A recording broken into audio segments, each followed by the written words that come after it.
முக்கிய செய்தி: ஓசூரில் பழைய பொருட்கள் சேமிப்பு கிடங்கில் ஏற்பட்ட தீ விபத்தில் ஏராளமான பொருட்கள் எரிந்து சேதமாகின. இது குறித்த கூடுதல் தகவல்களை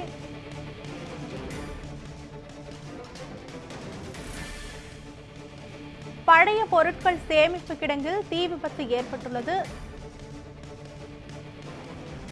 தீயை தீயணைப்பு வீரர்கள் அணைத்து வருகின்றனர்.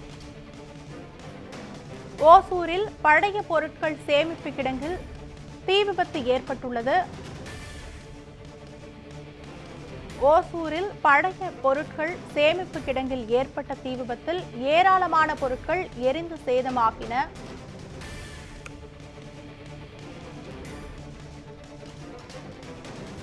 ஓசூரில் பழைய பொருட்கள் சேமிப்பு கிடங்கில் ஏற்பட்ட தீ விபத்தில் ஏராளமான பொருட்கள் எரிந்து சேதமடைந்திருக்கிறது. தீயணைப்பு வீரர்கள் தீயை அணைத்து வருகின்றனர்.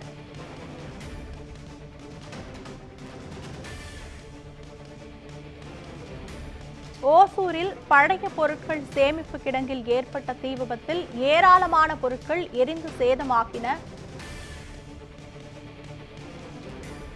இது குறித்த கூடுதல் தகவல்களை நமது செய்தியாளர் முரளி வழங்க கேட்கலாம். முரளி, வணக்கம். முழுமையான விவரங்கள் என்ன? பதிவு பண்ணுங்க. ஒசூரில் பழைய பொருட்கள் சேமிப்பு கிடங்கில் தீ விபத்து, லட்சக்கணக்கான மதிப்பிலான பொருட்கள் எரிந்து சேதமாகி இருக்கிறது. கிருஷ்ணகிரி மாவட்டம் ஒசூர் சுண்ணாம்புஜீவி பகுதியில் பல்வேறு பிளாஸ்டிக் ஸ்கிராப் குடோன்கள் செயல்பட்டு வருகிறது. இந்த பகுதியில் உமா மகேஸ்வரி என்பவருக்கு சொந்தமான பழைய பிளாஸ்டிக் பொருட்கள் சேமிப்பு குடோனில் திடீரென்று இன்று அதிகாலை தீ விபத்து ஏற்பட்டிருக்கிறது. இந்த தீ விபத்து மலமளவென பரவி அருகருகே இருக்கக்கூடிய ஸ்கிராப் குடோனில் பரவி இருக்கிறது. உடனடியாக தீயணைப்பு துறையினருக்கு தகவல் அளித்ததன் பேரில் தீயணைப்பு துறையினர் உடனடியாக வந்ததால் தீயணைக்கும் பணியில் தொடர்ந்து ஈடுபட்டு வருகின்றனர். தற்போது அந்த பகுதி முழுவதும் புகை மண்டலமாக காட்சியளிக்கிறது. அந்த பகுதியில் நடந்து செல்வதற்கு கூட சிரமமாக இருக்கிறது. நாமும் வீடியோ எடுக்கும் செல்லும் போது கூட அந்த பகுதியில் மூச்சு திணறல் ஏற்பட்டிருக்கிறது. அந்த பகுதியில் இருக்கிற பொதுமக்களுக்கு பாதுகாப்பாக இருக்கும்படி வருவாய்த்துறையினரும் மற்றும் தீயணைப்பு துறையினர் தகவல் அளித்து வருகின்றனர். தொடர்ந்து இந்த பகுதியில் புகை மண்டலமாக மூச்சு திணறலும் ஏற்பட்டு வருகிறது. இந்த பகுதியில் இருக்கக்கூடிய பொதுமக்கள் பாதுகாப்பாக இருக்கும்படியும் எச்சரிக்கை விடுத்திருக்கின்றனர். இப்போ தற்போது தீயணைப்பு துறையினர் தீயணைக்கும் பணியில் 20க்கும் மேற்பட்டோர் ஈடுபட்டு வந்துட்டு இருக்கின்றனர்.